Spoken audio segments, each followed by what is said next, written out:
Assalomu alaykum. Haydovchilar tomonidan sodir etilgan yo'l harakati qoidabuzarliklari uchun jarima ballari hisoblanishi belgilangan moddalar va jarima ballarining miqdorlari haqida bilib oling.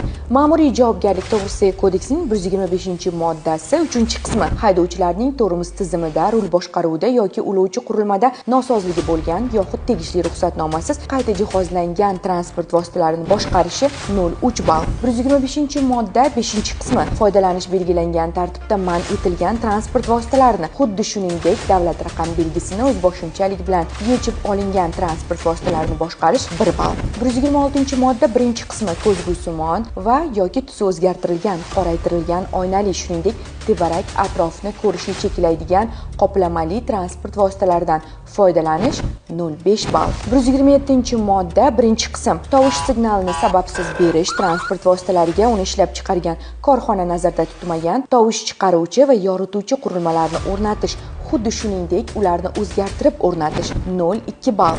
128.3-modda 1-qism transport vositalari haydovchilarining belgilangan harakat tezligini soatiga 20 km dan ko'p bo'lmagan kattalikda oshirib yuborishi 0,5 ball. 2-qismi bilan belgilangan harakat tezligini soatiga 20 km dan ortiq, lekin 40 km dan ko'p bo'lmagan kattalikda oshirib yuborishi 1 ball. 3-qismi bilan belgilangan harakat tezligini soatiga 40 km dan ortiq, lekin 60 km dan ko'p bo'lmagan kattalikda oshirib yuborishi 1,5 ball. 4-qism bilan harakat tezligini soatiga 60 km dan ortiq kattalikda oshirib yuborishi 2 ball. 128.4-modda 2-qism transport vositalari haydovchilarining svetoforning taqiqlovchi signaliga yoki yo'l harakatini tartibga soluvchining taqiqlovchi ishorasiga bo'ysunmasdan o'tishi 1 ball. 128.5-modda 1-qism tezkor va maxsus xizmatlarning ko'k yoki qizil yoxud ko'k va qizil rangli yaltiroq mayoqchani yoqqan holda hamda maxsus tovushli signal bilan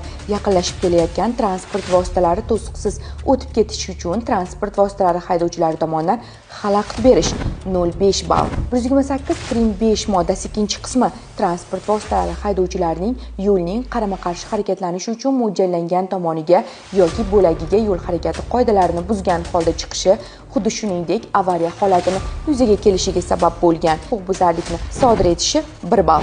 128.6-moddasi transport vositalari haydovchilarining to'xtash yoki to'xtab turish qoidalarini buzishi 0,2 ball. 128.8-modda 1-qism odam tashish qoidalarini buzish 0,3 ball. 128.8-moddasi 2-qism avtobus va mikroavtobuslarda ichki ishlar organlarining hamrohligisiz odam tashish, agar ularning hamrohligida odam tashish shart bo'lsa 0,5 ball. 128.9-moddasi transport vositalarini quvib o'tish qoidalarini buzish 1 ball. 129-modda transport vositalari haydovchilarining yo'l harakati xavfsizligiga tahdid soluvchi guruh bo'lib harakat qilishda qatnashish 1,5 ball. 130-modda transport vositalari haydovchilarining temir yo'lning o'tish joylaridan o'tish qoidalarini buzishi 1 ball. 137-modda 1-qism yo'l transport hodisasi qatnashchilarining belgilangan qoidalarni buzgan holda hodisa yuz bergan joydan ketib qolishi 2 ball. Eslatib o'tamiz, jarima ballari 1 yil davomida 12 ballga yetgan taqdirda qoidabuzar haydovchilik huquqidan mahrum etiladi.